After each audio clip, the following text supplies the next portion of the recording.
All right. So today I have Leslie Moore with us. Thank you for joining, Leslie. Thank you. Yeah. Um, for those of you who might not know who you are, could you give, a brief overview of LXP and your role there? Sure. So LXP is an industrial REIT. We are based in West Palm Beach, Florida right now and have corporate offices in New York and also in Dallas. And we own industrial warehouse distribution space across the US. Our target markets are the Sun Belt and the lower Midwest. So that's where the vast majority of our properties are. We've got, I would say, about 60 million square feet right now in our consolidated portfolio and about 120 properties and generally large properties. I think our average is maybe like 500,000 square feet. Mhm. So large properties and usually single tenants, big name tenants that everyone would recognize. And my role is I'm the Senior Vice President and Director of ESG and Corporate Operations. So I oversee our sustainability program and also do a lot with insurance and some IT software work as well. Perfect. All right. So, for our listeners, Leslie, imagine there's a listener out there. They have a similar portfolio to LXP. They're just getting started on their sustainability journey and trying to, report on tenant-controlled utility data. What has the journey been like so far, and maybe what pitfalls should they try to avoid? Yes, so for our properties, like I said, they're usually single tenant, and we don't have insight into any really of the utilities, generally speaking. So it has been a very tedious manual process, I would say, so far. I started our sustainability department about 4 or 5 years ago at this point, and we have slowly gotten more data, but it's taken quite a while, and it really just depends on the location of the building and what the utilities, what they're set up for from a capabilities standpoint. Yes, but I mean, it started out and still is, in some ways, but a really manual process, not a lot of insight into what's going on at the properties. So from a reporting standpoint, it makes it more difficult because you don't necessarily know what's going on. You're kind of at the mercy of your tenants to share that data. Since they are single tenants, a lot of times the utilities won't provide us with the data. So we were facing a lot of issues that made it harder just to get good data and consistent data across our portfolio. Right. Yeah. And you happen to have properties in utility jurisdictions that tend to not offer the whole building aggregate data. Have you had any success there? Or what's the experience been trying to work directly with the utilities? It seems like it depends on who you talk to at the utility. I mean, I think that can be the case for lots of places, but it is all across the board. But yes, we're generally in states that don't have building performance standards or don't have any requirements for the utilities to share that data. So for us, for the most part, it's been really tenant engagement and working with the tenant to get Right. that data.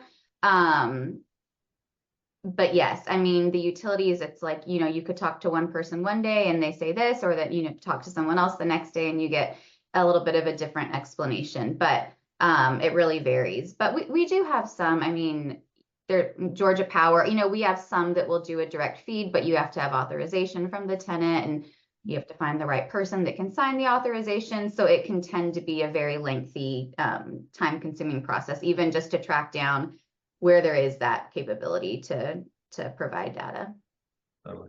And speaking of the tenants, have you put green lease language in place? Any, you know, success stories or particular hurdles you've faced trying to get green leases in?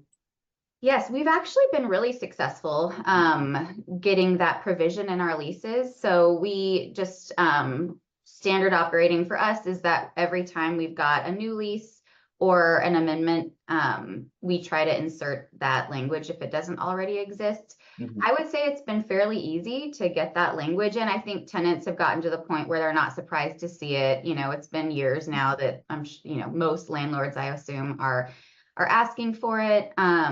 We get certain feedback on different provisions in our green lease language, but I would say at least providing that utility data is not one that we get pushback on. I don't know if that's just because, again, they are used to seeing it, or if because it doesn't necessarily cost them money to provide I think maybe people that are reviewing it are like, oh, this is not costing us money. Someone has to scan bills or, to do something. So it just doesn't flag for them. But yes, we've been really successful getting that language in. That's That being awesome. said, it doesn't Yeah. make it necessarily easy, to track down whenever it's time to do that. But we've got the language that we can always point back to. Your lease requires that you provide this within X amount of days. And so sometimes it takes time, but generally we'll get the data. It may just be painful to get to that point. Yeah, you're not the first person to say that. So I'm curious to dig in there. Like, where do green leases fall short in practice, especially when it comes to data sharing? I think that part of the disconnect is that the people that are reviewing the leases before or amendments before they're signed are not the people that are going to actually be providing the data.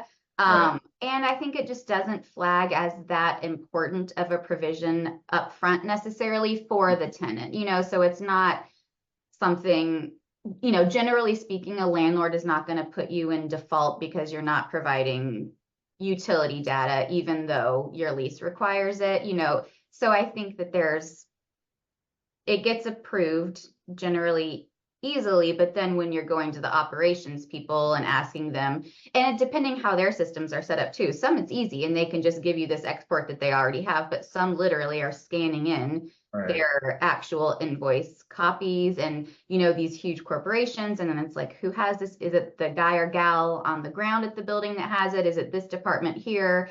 So a lot of it is just kind of detective work and patience Yeah. to track down the right person, make sure they're authorized, they go back. And so it takes quite a bit of time. Yeah. So I know you've deployed some shadow metering, which is great because you can get, 100% data coverage without bothering the tenants or finding the right person or any of that. But flip side is there's the hardware cost to consider. How did you think about budgeting for shadow metering? How should other industrial landlords think about that?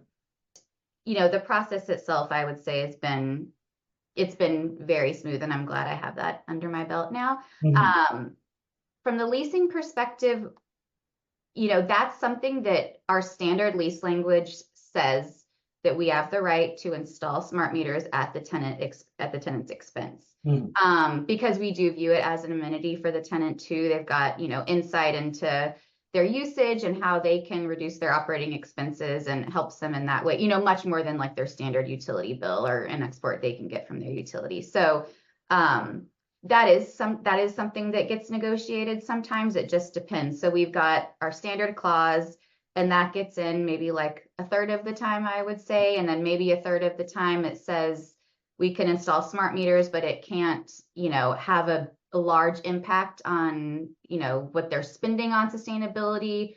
What Mhm. does that mean? We'll see. And then sometimes it gets negotiated out completely, but there still is, we've got language that speaks to, if the landlord installs something at the building that the tenant ends up benefiting from, that there's some ability to pass back. If they benefit financially, there's some ability to pass back there too. So I think we'll see how that plays out in real life, but I think for the most part, reviewing it as something that's not totally out of pocket. As you're talking, I'm just thinking about a new feature we should have in Enertiv and tracking which green lease clauses are in place at each asset. I think that sounds like it Yeah, would be helpful for someone like you.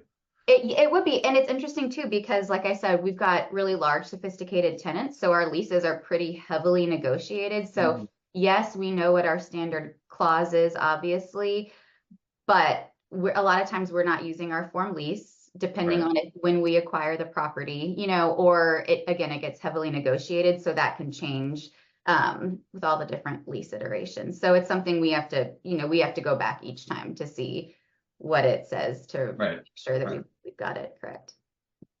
So you mentioned that you feel confident passing this down to tenants because you see it as an amenity and they can get not only transparency but insights to their data. I'm curious from your perspective, how have tenant expectations or levels of interest in this type of data changed in recent years? Um, it's a little hard to say. It's interesting with our tenant group.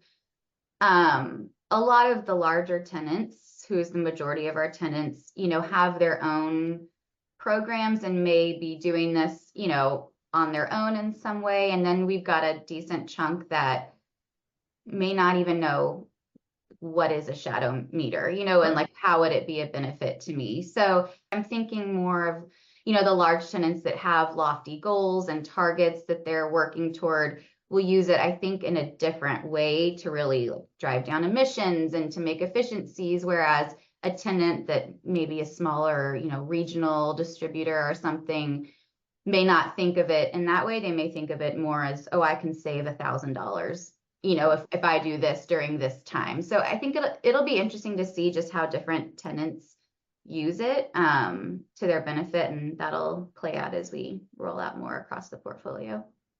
Totally. Yeah, I think we've seen the same thing where it might be the same insight, but the framing changes depending on Hmm. the tenant Yes. is.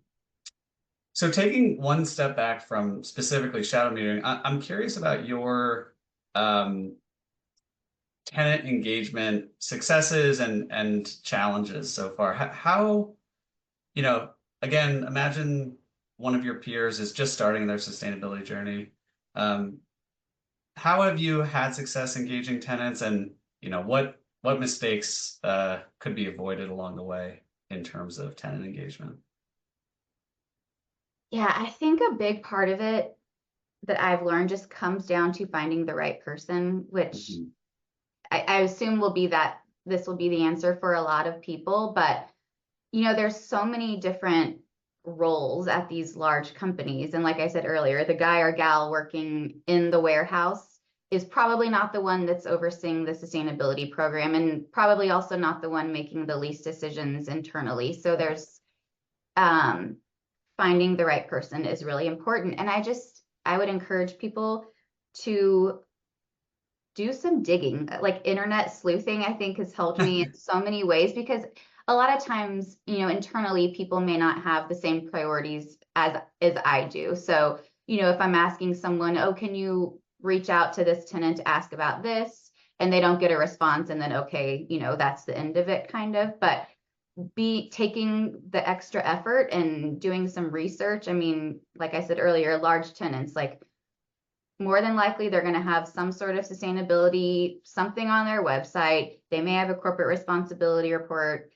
that has the name and the contact information of the person who's responsible for corporate Mhm. responsibility. So sometimes, I mean, we did actually had an example where we were having such a difficult time getting utility information from a tenant, and we were wanting to certify the building Energy Star. It reached Energy Star, I think it was like a 93. It was a high score, but we couldn't Yeah. get the data that we actually needed at the end of the day. And it's a large publicly traded tenant, global actually. And I knew that they had something, but the person at the building, maybe didn't care, didn't know, whatever. They were the ones that were having to put in the work. So I just did some research and I found the person who was in charge of sustainability and reached out to them directly, and kind of like that, like working around the other person to get back there, and I ended up getting it. But it takes time, it takes time to kind of figure that stuff out. But I knew it was working towards some of their goals too. Like, you can say that you're in this 1 million square foot Energy Star building, that's a plus for a tenant that has goals like that. So I think just going the extra mile and putting in a little more work to try to get to the right person can make a big difference. That's an awesome anecdote. The biggest irony here, right, is that landlords and somebody at Yeah. the tenant companies have the same goal. It's just kind of connecting the dots there.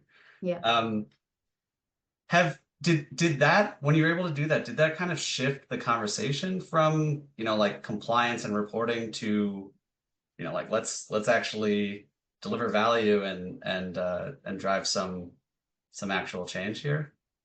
Yeah, definitely.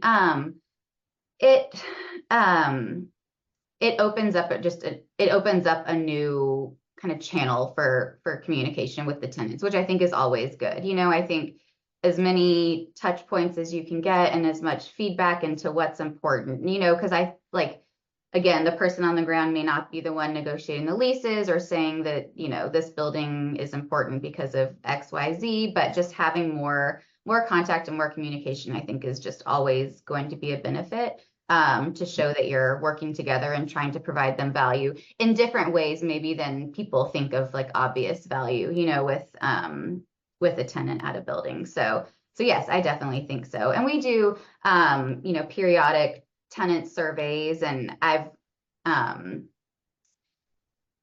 maybe, gosh, how many you have? Like maybe 5 to 10 questions are sustainability focused, I would say, just to get feedback on what's important to them, what's not as important, like where should we focus our time and our resources. And I mean, cost is always important, and being efficient. Even if it's not, if that's a sustainability question or not, Right. depending on the lens, but those are things that are always important. But that's just another, it helps us get insight into, which tenants are, this is like top of mind for them. Maybe we should reach out to this grouping first and see, how we can engage with them to see if there's any mutual benefits to doing a green building certification or shadow meters, or whatever handful of other things. So we also leverage that to help.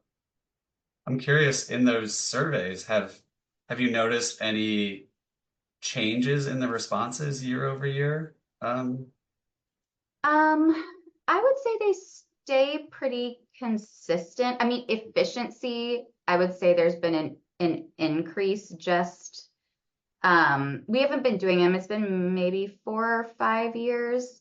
um but efficiency, I think, has, I've seen an uptick in just people looking for ways to cut down on water, has actually come up a lot. Water usage, and then electricity also. Interesting. Yeah. Interesting. So, moving out of the kind of tenant engagement world, and LXP is a large industrial portfolio, but it's also a REIT. I'm curious, you know, maybe today's public markets are different than they were even 3 or 6 months ago, but how does sustainability impact sentiment when it comes to REITs? I guess both public and private investors. It seems like a loaded question right now. It's changing. It's a very fluid thing right now. I think people are kind of just trying to figure out with, um, you know, current elected officials and what things are looking like. And how, I think investors, it seems like, are, how do we engage in a way that, is okay right now? I think so. A lot of it, I think, is up to REITs to communicate now what their priorities are. And this is thinking just sustainability, not the whole of the S and the G. Sure. But yeah, I think people are mostly thinking about how they're like publicly framing what they're saying, mostly. But in general, for us specifically as a REIT, I mean, we've been public for 30 years now at least. So we're always very rigorous about what we say publicly. And I think that was, and we're also small employee wise. So I said, we've got like 60 million square feet, but we have 60-ish employees. So because of the nature of our leases, most of the tenants, run and operate everything. So we never, I don't feel like we ever made these large sweeping commitments or goals that we were not comfortable with and didn't think made sense for us and our business and what we could do. So I feel like we're in a fortunate we're in a good spot because of that. We're not having to have that, oh my gosh, moment that I think a lot of people are Right. having, like 2030s, 5 years away, and how are we gonna, reach these goals or targets? And so we never had that, and we've stayed pretty consistent with we did change our targets and goals last fall, but that was not to kind of change actual numbers. It was more because we used to have a lot more office properties than we do now. We were 50-50 office industrial years ago, and made the decision to pivot purely industrial. So, What's all of pressing it those, now? it was good timing because it was like, Yeah. I don't know, 8 or 9 years ago at this point. Wow. But it changes what what you actually have access to from a utility standpoint. It was different when we had more office. Um, so I feel like we are in a good position now that it's not going to change really what we're doing. We weren't making these huge investments that didn't make sense. Mm. So we're fortunate in that regard. But I do think a lot of people are rethinking the narrative around it, and maybe like what they're disclosing and what documents and that kind of thing. But yeah, for us, I think it's kind of stay the course because it was making sense before still, Right. luckily. So yeah. I'm curious, what about the, particularities of being a REIT do you think makes sustainability easier than your private peers? And what about it makes it more challenging? Well, the income structure, the tax structure made it harder before with solar, before the changes to the tax code, with being able to like maybe do solar on a roof and the good Mm. income versus bad income. And that's kind of changed since some of the tax laws have changed. For us in particular, it's figuring out, I think, like the timing of capital investments, the lease term, who benefits and when, and how to justify making certain investments at certain times. I think that that's kind of been a tricky spot. And that's not necessarily just only for REITs, but for us in particular, I think that's always been, something we're thinking about.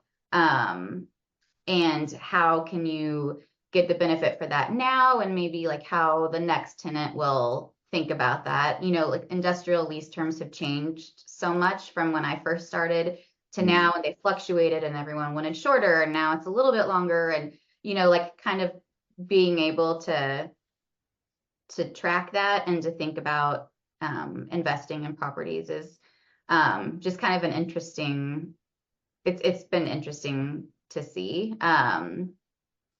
So it's different, by property and by tenant and the lease term and the location, and specifically for solar, it's a whole it's just a whole puzzle in and of itself to figure out where that makes sense. But we're looking at the things that may make an instant impact that are not that's not gonna be based around maybe necessarily like the lease term or something like that. Awesome. So I know we're coming up close to time. I'm curious, taking out your crystal ball a little bit, what trends do you expect to see over the next 3 to 5 years in the world of, the intersection of sustainability, net lease real estate, REITs?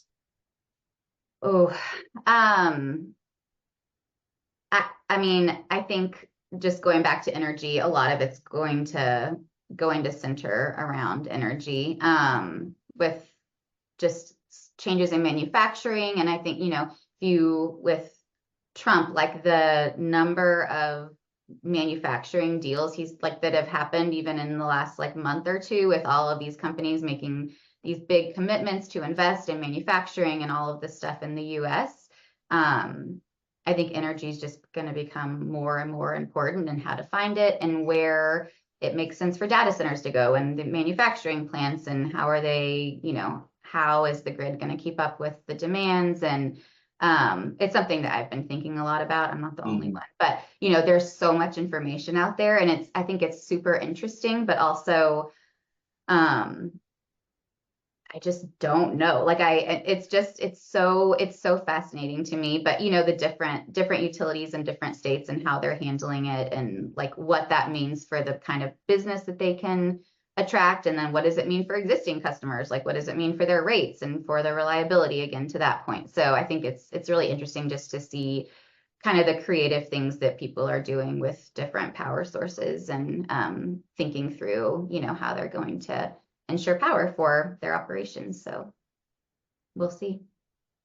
We shall see. It will be very, very interesting to follow over the next months and years to come. It will. Well, Leslie, it's been awesome. Thank you so much for joining me. Um, it was a great conversation. Thank you for the insights. I know that a lot of our listeners will appreciate them. Yes, And thanks for having me. yeah, we'll talk again soon. Okay, sounds good. All right.